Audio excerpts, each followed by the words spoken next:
Breaking news right now, protesters are gathered outside Johnson City Honda over an action the car dealership allegedly took after the Bucks men's basketball team kneeled during the national anthem.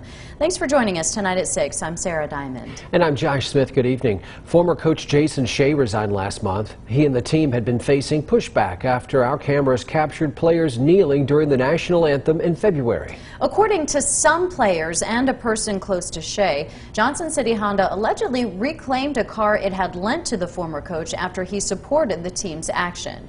Ansley Daniel joins us live from the protest. Ansley, you've been speaking with people there. What are they saying? Josh and Sarah, this protest has remained fairly steady in number since I last saw you about 30 minutes ago or so.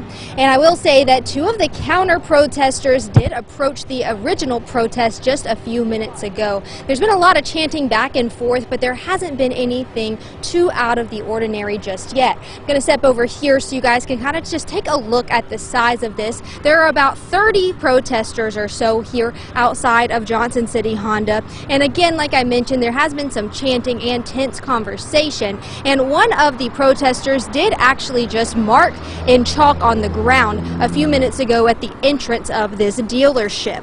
Now, the protesters say that this owner played a part in head coach Jason Shea's resignation. That's been part of their chants the past couple of minutes. And now earlier this afternoon, about 30 people with the Johnson City Freedom Group came out to show support for the owner and this dealership. We think he's doing what's right, he's doing what's American, and we just really want these students to consider an alternative option to reaching their goals. And if they can't come up with one, our Freedom Group would love to sit down with them and would love to just talk about some other options.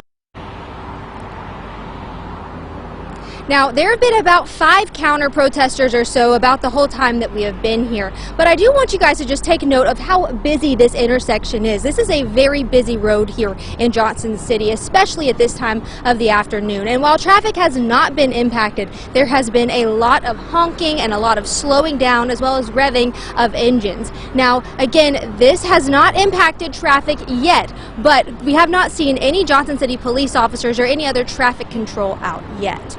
Live in Johnson City, Ansley Daniel, News Channel 11.